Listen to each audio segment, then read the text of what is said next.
There is a small shop in Japan where one old man has sold kitchen tools for more than 40 years. One afternoon, a young customer walked in and picked up a beautiful knife. It was bright, heavy, and expensive. He loved it the moment he saw it. He asked the old shopkeeper, "Is this your best knife?" The old man looked at his hands, then asked a strange question. "Where will this knife sleep?" The young man laughed. "Sleep? Yes," the shopkeeper said. "Where will you keep it? How often will you use it? Who will sharpen it? What will happen to your old knife? And will you still love this one after the shine becomes normal?" The young man became quiet. He had come to buy a knife, but the shopkeeper was not only asking about the knife, he was asking about the life around the knife. That is the difference between buying an object and accepting an object into your home. Many people buy with their eyes. They see a new color, a new style, a new machine, or a new promise.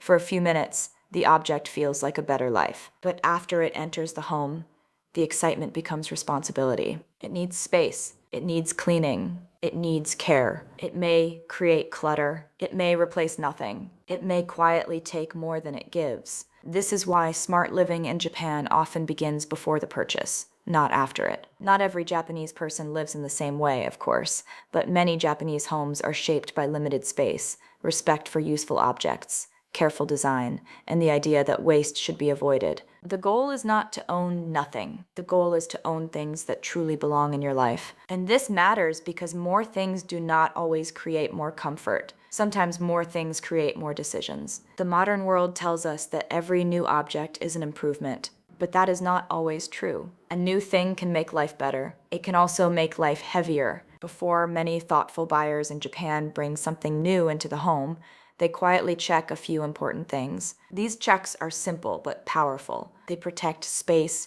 money, time, peace, and attention. Here are 8 things to check before buying anything new. Check 1. Where will this thing live? This may be the most important question of all. Before buying an object, do not only imagine using it, imagine storing it. Where will it sit when you are not using it? Which shelf will hold it? Which drawer will open for it? Will it block something else? Will you need to buy another box, rack, basket, or cabinet just to give it a place? In many Japanese homes, space is treated like a valuable resource. A small, empty area is not useless. It gives the room light. It gives the eyes rest. It makes cleaning easier. It allows the home to breathe. But when we shop, we often forget this. We see a large air fryer, a new coffee machine, a decorative table, a fitness tool, or a set of 12 containers. In the store, each item stands alone. It looks clean and useful, but our home is not an empty store shelf. Our home already has objects, corners, habits, and limits. A thing without a clear home usually becomes clutter. It moves from the table to the chair, from the chair to the floor to a box, and from the box to a forgotten corner. Then one day, we say, "My house is too small." But sometimes the house is not too small. The number of homeless objects is too large. This simple Japanese-style check can stop that problem before it begins. Before you buy, choose the exact place where the item will live. If no place is available, pause. Do not force your home to accept something your home cannot hold. A peaceful room is not created only by beautiful furniture. It is created by what you refuse to bring inside. Before asking, "Can I afford this?" first ask, "Can my home afford this?" Money is not the only cost. Space is also a cost. Check 2. How often will I really use it? The word "really" is important. Most bad purchases are built on an imaginary life. We buy a bread maker because we imagine fresh bread every morning. We buy exercise equipment because we imagine a stronger body. We buy expensive cooking tools because we imagine long, peaceful dinners. We buy notebooks because we imagine becoming organized. We buy clothes for places we rarely visit. The object is real, but the future we connect to it may not be real. Thoughtful Japanese buying often focuses on daily use, not fantasy use. The question is not, "Could I use this?" Almost anything could be useful one day. The better question is, how many times will I use this in a normal month? Not during a perfect month. Not during a holiday. Not after your whole life changes. A normal month. Look at your real habits. This does not mean people cannot change. Of course they can. But buying a tool and building a habit are two different actions. A tool can support a habit. It cannot create desire, discipline, or time by itself. One useful rule is this. Connect the purchase to something you already do. If you drink tea every evening, a better kettle may be useful. If you walk every morning, comfortable shoes may improve your real routine. If you work at a desk for 8 hours, a supportive chair may protect your body. If you cook rice daily, a reliable rice cooker may save time for years. The strongest purchases join an existing rhythm. The weakest purchases depend on a completely new person appearing inside you. Before buying, imagine the item after 6 months. Is it still part of your week, or is it covered in dust? Do not count possible uses. Count likely uses. A simple object used every day can be more valuable than an impressive object used twice a year. Smart living does not ask, how exciting is this today? It asks, how useful will this become when the excitement is gone? Check 3.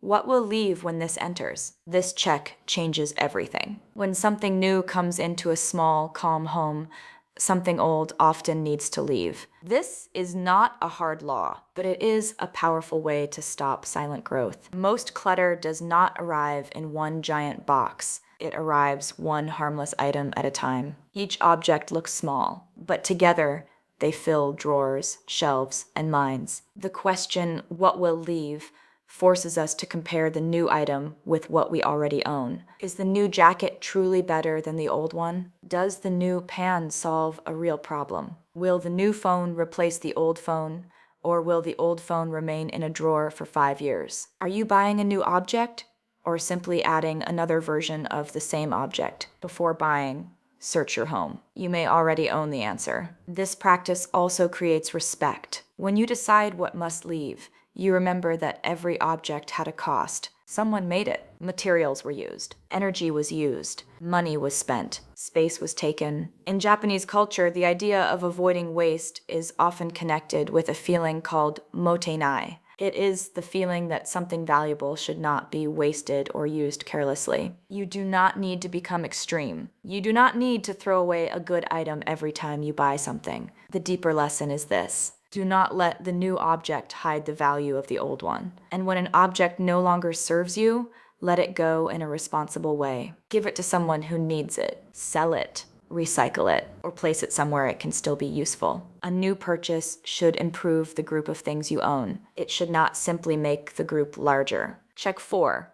Will it last, or will it only look good today? A cheap price can be expensive when the object breaks quickly. A high price can also be wasteful when you are paying only for a name. The best choice is not always the cheapest or the most expensive. It is the item that gives honest value over time. Japanese design is often admired because many products are made with attention to function, detail, and long use. This does not mean every product from Japan is perfect. It means the buyer can learn to look beyond the first appearance. Ask what is most likely to break. A beautiful object can become ugly very quickly when one weak part fails. Think about clothing. A shirt may look excellent under store lights, but will the shape remain after washing? Will the fabric become rough? Will the color fade? Can it work with the clothes you already own? Think about furniture. A table may look modern online, but does it shake? Can the surface handle heat and water? Can it be moved through your doorway? Will the style still feel right after trends change? Think about electronics. A device may have 10 exciting features, but is the battery replaceable? Are updates supported? Are spare parts available? Is the company known for repair,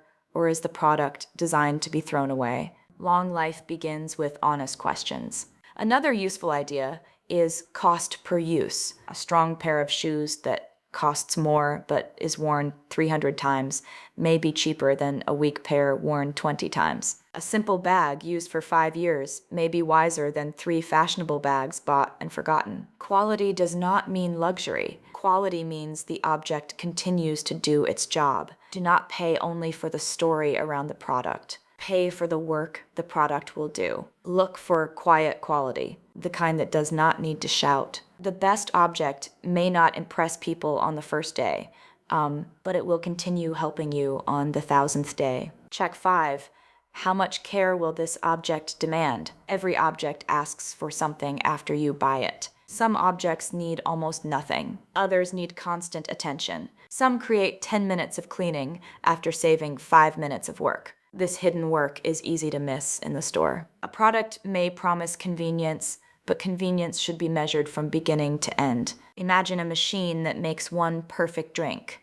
It looks wonderful, but it needs special pods. The parts must be washed every day. The water tank is difficult to reach. The machine takes half the counter. After a few weeks, making the drink feels like a small job. Was it truly convenient, or did it only move the work into a new shape? Before buying, learn how the item must be cleaned and maintained. Japanese smart living often values objects that are simple to care for. A useful tool should fit into life without creating a second life around itself. This is especially important for busy people. You may have enough money to buy something, but do you have enough time to care for it? A white sofa may look peaceful, but will it create stress in a home with small children? A large garden may look beautiful, but do you enjoy gardening? A delicate coat may look elegant, but will you avoid wearing it because it needs special cleaning? An object that makes you afraid to use it is not serving you fully. The best things often become better through use. They collect small marks, memories, and signs of life. They do not demand perfection. Choose objects that can live with you. Do not choose objects that force you to live for them. Before you buy the thing, understand the work attached to the thing. The price tag shows the first payment. Care is the second payment. Check 6. Does it make daily life easier or more complicated? More features do not always mean more usefulness. Sometimes a simple tool is better because it is easy to understand, easy to clean, and easy to use. A device may have 20 settings, but you may use only 2. A bag may have 15 pockets, but you may forget where everything is. A storage system may have many boxes, labels, and sections, but maintaining the system may become another job. Good design removes small problems. Bad design creates small problems that continue every day. Before buying, walk through the full experience. A smart purchase should reduce friction. Friction is the tiny resistance that makes a task harder. One small problem may not seem important in the store, but when it is repeated every day, it becomes a real burden. This is why simple Japanese products often feel satisfying. The shape, size, and function are considered carefully. The goal is not to add more. The goal is to remove what is unnecessary. Use this idea when shopping. Do not ask only, what can this product do? Ask, what problem does this product remove from my normal day? If the answer is unclear, the product may be selling excitement rather than help. Also check whether it works with your present system. A new storage box is not useful if it does not fit your shelf. A new pan is not useful if it does not work on your stove. A new smart device is not useful if it needs another app, another account, another cable, and another monthly payment. The best purchase feels natural after it enters the home. It does not demand attention every day. It quietly supports your life and then disappears into the routine. That is real convenience. Check 7. Am I buying this for my life or for someone else's eyes? This may be the most uncomfortable check. Many things are not bought for use. They are bought for identity. We buy them to feel successful, modern, rich, organized, healthy, creative, important. We imagine how other people will see us with the object. Sometimes we even imagine people who are not present, but after the purchase, these people do not pay the bill. They do not clean the item. They do not store it. They do not live with it. You do. Japan has strong consumer trends like every modern country, but it also has an old appreciation for quiet beauty, modest design, and objects that do not need to show off. One idea often connected with Japanese taste is shibui. It describes a simple kind of beauty that is calm, useful, and not loud. This idea can protect you from buying only for attention. There is nothing wrong with beauty. Beauty can bring joy. A well-made object can make an ordinary moment feel special. The problem begins when appearance becomes more important than life. A beautiful chair that hurts your back is not a good chair. A fashionable kitchen tool you never use is not improving your kitchen. An expensive phone bought for status may create months of financial stress. A large home filled for other people's approval may not feel peaceful to the person living inside it. Smart living is deeply personal. Your home should support your body, your work, your family, your values, and your peace. It does not need to win a competition. Western trends, luxury trends, or online trends are not automatically best for your life. A product can be popular in another country, another climate, another house size, or another culture, and still be wrong for you. The question is not, is this considered the best? The question is this best for the way I truly live? A quiet, useful object can serve you better than a famous object that only performs for the eyes. Buy for the life behind the door. Do not buy only for the image outside the door. Check 8. Will I still value this after the new feeling disappears? Every new object carries a small emotional light, but newness is temporary. Soon, the object becomes normal. This final check asks you to look beyond the first week. Will you still value it after 3 months? After 1 year? After the next trend arrives? After a newer model appears? After other people stop talking about it? This question protects you from impulse buying. An impulse purchase is often an attempt to change a feeling quickly. The package arrives, the mind becomes excited, then the old feeling returns. The object was asked to solve a problem it could never solve. Before buying, create a small pause. For a low-cost item, wait 1 day. For a larger item, wait 1 week. For an expensive item, wait 1 month if possible. During the pause, do not keep watching advertisements. Let the emotion become quiet, then ask again. Do I still want this? A real need usually survives the waiting period. An impulse often becomes weaker. You can also write the item on a list instead of buying it immediately. Review the list at the end of the month. You may be surprised by how many things no longer feel important. This is not about denying every desire. It is about giving desire time to tell the truth. Some purchases bring long joy. A comfortable bed, a strong tool, a useful book, a warm coat, a simple bowl used every morning, a table where the family gathers. These objects become part of life because their value is deeper than newness. That is the kind of object worth bringing home. Do not ask only, do I love it now? Ask, will I respect it when it becomes ordinary? Because everything new becomes ordinary. And what remains after the excitement is the real value. Now imagine standing in a store with an object in your hands. You may like it. You may be able to pay for it, but before you carry it to the counter, stop for a moment. Ask where it will live. Ask how often you will use it. Ask what will leave when it enters. Ask whether it will last. Ask how much care it will demand. Ask whether it makes life easier. Ask whether you are buying for yourself or for someone else's eyes. And ask whether you will still value it when the new feeling disappears. These 8 checks do not make life empty. They make life clearer. They help you keep money for what matters. They protect your rooms from clutter. They reduce cleaning. They reduce regret. They help you see the difference between a useful object and a beautiful burden. The goal is not to copy Japan completely. The goal is to learn from a powerful idea. Your home should not become a storage place for every desire you had for 5 minutes. Your home is where your life happens. Every object inside it should earn its place. It should support a habit, solve a problem, bring lasting beauty, protect your body, save time, or carry real meaning. When objects do none of these things, they begin to take more than space. They take attention, they take energy. They make simple tasks feel heavy. A calm home is not built in 1 weekend.